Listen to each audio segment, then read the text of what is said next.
எல்லோருக்கும் வணக்கம். இன்னைக்கு சுவையான சூப்பரான எம்மியான அமிர்த பழம் செய்யலாங்க. மோர்களின்னு சொல்லுவாங்க தமிழில். ஆந்திரா ஸ்பெஷல் அமிர்த பழம்ங்க. இதுக்கு சூப்பராக சின்ன வெங்காயம் ஊறுகாய் வச்சுருக்கேன். இந்த லிங்கையும் நான் டிஸ்கிரிப்ஷன் பாக்ஸில் தரேங்க. செய்து என்ஜாய் பண்ணுங்கள். வாங்க இப்போ இந்த எம்மியான பாரம்பரியமான டிஷ் எப்படி செய்கிறதுன்னு பார்க்கலாம்.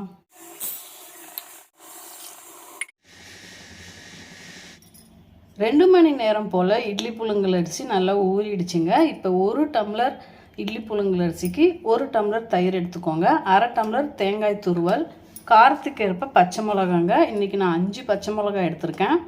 உப்பு, பெருங்காயம். இப்போது இட்லி புழுங்கல் அரிசி, தேங்காய், பெருங்காயம், உப்பு, பச்சை மிளகாய் எல்லாத்தையும் அரைச்சிக்கலாங்க. தயிர் சேர்த்து அரைச்சிக்கலாங்க.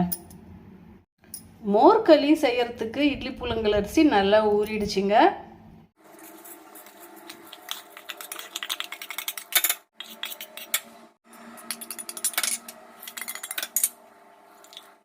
இட்லி புழுங்கல் அரிசி, பச்சை மிளகாய், தேங்காய், உப்பு, பெருங்காயம் எல்லாம் சேர்த்து அரைச்சாச்சுங்க. ரொம்பவும் நைஸாக அரைக்க தேவையில்லைங்க. இது போல் கொஞ்சம் ரவை பதத்துக்கு அரைச்சா போதுங்க. இப்போ இதை நல்லா தண்ணி விட்டு டைலூட் பண்ணிக்கலாம். நல்லா தாராளமாகவே தண்ணி விடலாங்க. நல்லா நீர்க்க இருக்கலாம்.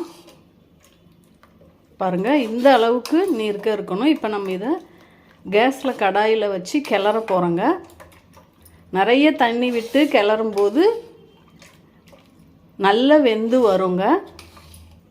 இந்த அளவுக்கு டைலூட் பண்ணிக்கோங்க.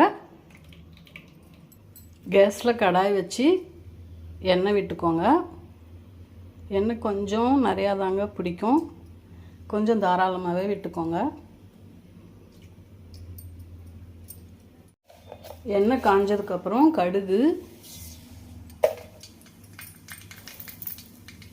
கடுகு பொரியும் போது கடலைப்பருப்பு கொஞ்சங்க, காஞ்ச மிளகா 1 சேர்த்துக்கோங்க. நம்ம ஏற்கனவே பச்சை மிளகா சேர்த்து அரைச்சிருக்கிறோம். அதனால் ஒரே ஒரு காஞ்ச மிளகா போதுங்க. கடுகு நல்லா பொரிஞ்சதுக்கப்புறம் நம்ம புழுங்கல் அரிசி அரைச்சி வச்சுருக்கோம் இல்லையா, அந்த கலவையை தண்ணி ஊற்றி டைலட் பண்ணி வச்சுருக்கோம். அதை மெதுவாக சேர்த்துக்கோங்க.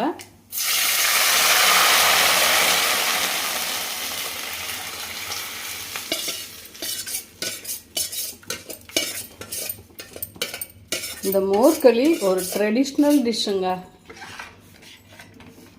உங்களுக்கு இதில் சேர்த்துருக்கிற தயிர் புளிப்பாக பிடிக்கும்னா புளிப்பு தயிர் கூட சேர்த்துக்கலாங்க. இந்த காஞ்ச மிளகாய்க்கு பதில் நீங்கள் மோர் மிளகா கூட சேர்த்துக்கலாம். இப்போ கொஞ்ச நேரம் இதை கைவிடாமல் கிளறணுங்க. கட்டி பட்டுடும். கட்டி இல்லாமல் கொஞ்சம் நேரம் கைவிடாமல் கிளறிட்டு கேஸை மீடியம் ஃப்ளேமில் வச்சுக்கோங்க. அடி கனமான கடாய் எடுத்துக்கோங்க.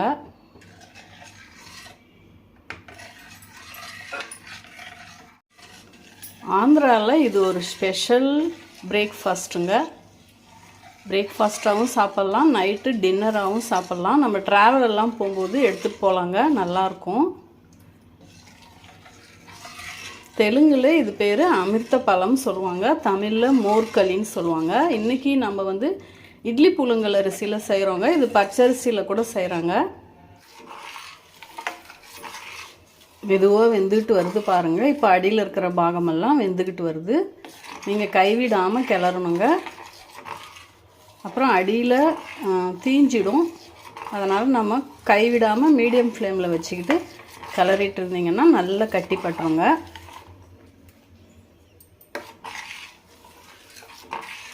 இது டோட்டலாக ஒரு 20 மினிட்ஸில் செஞ்சிடலாங்க.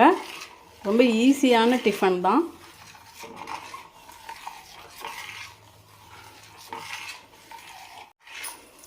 இதே போல் இட்லி புழுங்கல் அரிசி, தேங்காய் அரைச்சி உங்களுக்கு சூப்பரான ஒரு உப்புமா கூட நம்ம சேனலில் செய்து காமிச்சிருப்பாங்க. அந்த லிங்க்கையும் நான் டிஸ்கிரிப்ஷன் பாக்ஸில் தரேங்க.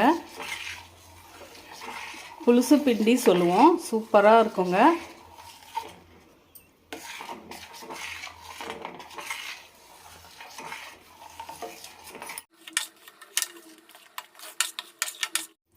70% வெந்துருச்சுங்க. இந்த ஸ்டேஜில் இன்னும் கொஞ்சம் தணலை கம்மி பண்ணிக்கோங்க. கம்மி பண்ணிவிட்டு கைவிடாமல் கிளறுங்க.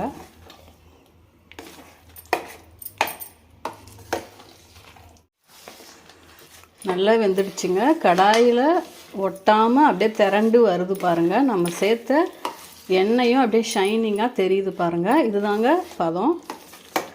நல்லா வெந்துருச்சு பாருங்கள். கடாயை விட்டு வருதுங்க. இது போல் திரண்டு வந்தால் நல்லா வெந்துருச்சின்னு அர்த்தம். இப்போது ஒரு கிண்ணத்தில் தண்ணி கையில் தொட்டுக்கிட்டு நம்ம தொட்டு பார்த்திங்கன்னா கையில் ஒட்டாமல் இருக்குங்க. சூப்பராக வெந்துருச்சு. இப்போது ஸ்டவ் ஆஃப் பண்ணிடலாங்க.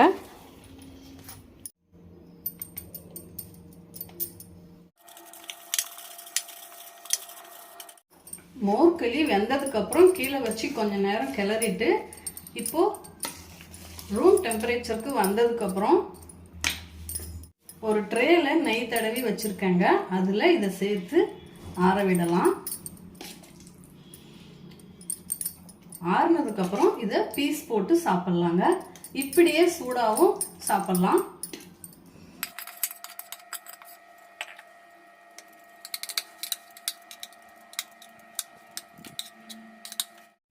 நம்ம ட்ரேயில் ஊற்றின மோர் களி கலவை நல்லா ஆறிடுச்சுங்க. இப்போ உங்களுக்கு விருப்பமான ஷேப்பில் பீஸ் போட்டுக்கோங்க. எம்மி எம்மி மோர் களி தயார். நீங்களும் உங்கள் வீட்டில் செய்து பார்த்துட்டு எப்படி வந்ததுன்னு கமெண்ட்டில் சொல்லுங்கள். மறக்காமல் கலா கைப்பக்குவம் சேனல் சப்ஸ்கிரைப் பண்ணுங்கள். வாழ்க வளங்க.